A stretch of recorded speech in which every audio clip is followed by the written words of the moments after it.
Hey guys, welcome back to the channel. Today I'll be doing my moisture routine slash protective style that I've been loving lately. So if you've been following me for a while, you will know I don't play when it comes to keeping my hair hydrated and protected. So first thing is first, even though I just got out of the shower, I always like to start by spritzing my hair with water. Sometimes your hair dries out quickly than you think, especially when you take your time getting dressed or doing skincare after a wash. This step might seem small, but it is actually super important. Before adding any leave-in cream, you want to make sure your hair is properly hydrated.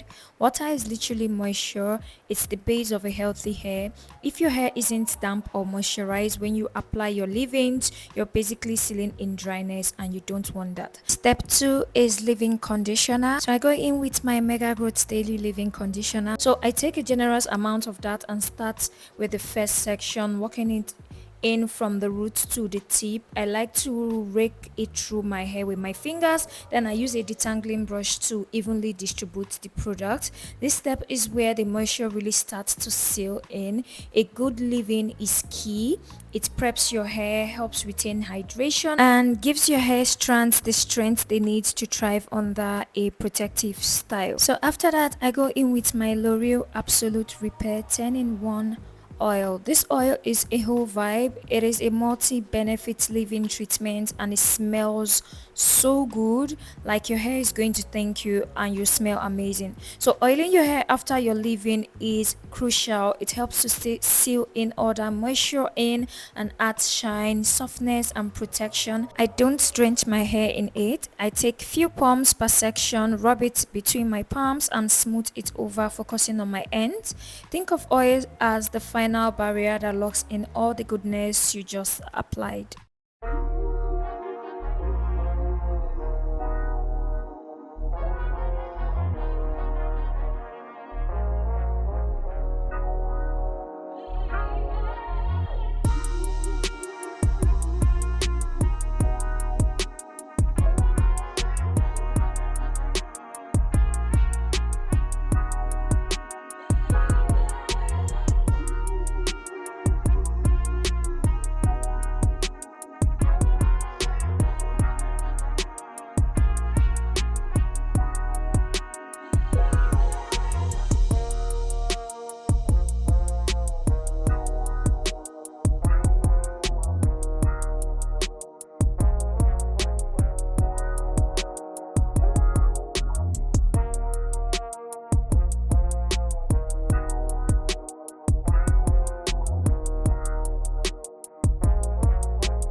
Once I've repeated that on all four sections, my hair is fully moisturized, soft and prepped for styling.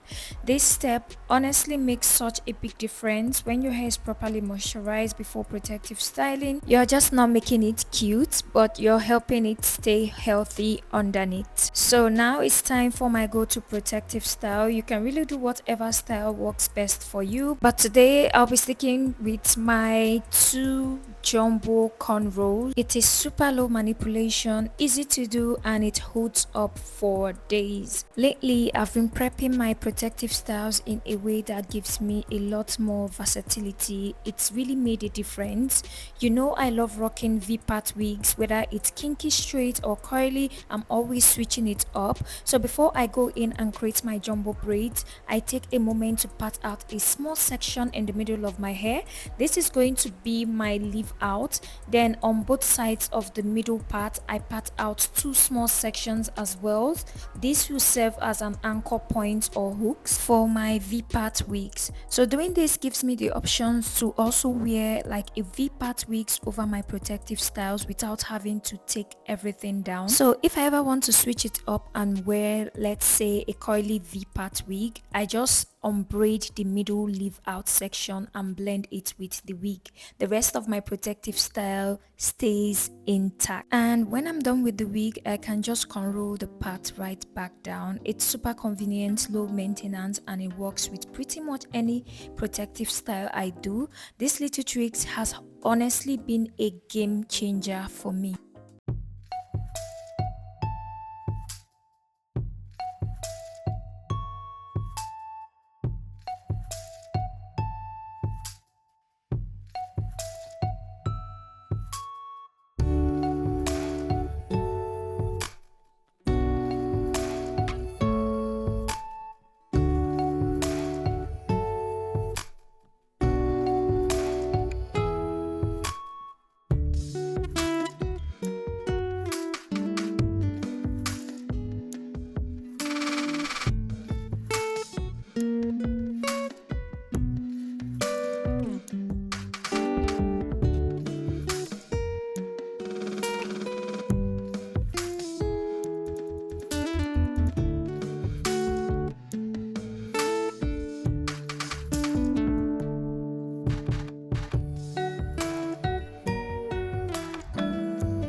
Once I finish parting and cornrowing those sections, I move on to the main part of the protective style, creating the jumbo cornrows on each side. After that, I like to tidy up my edges just to give everything a neat finish. Then I go in and oil my strands and ends one more time just to make sure everything is sealed and nourished. Your ends are the oldest part of your hair, so showing them a little extra love goes a long way. And that's it. My hair is fully moisturized, protected, and styled. But the best part is I still have the flexibility to throw on a V-part wig whenever I want to without disturbing the style underneath. I hope this routine gave you some helpful tips or inspiration for your next protective styles. Don't forget to like, comment, and subscribe if you haven't done that already. Let me know in the comments what protective styles or wigs you've been loving lately. Thanks for watching, and I will see you in the next video. Bye.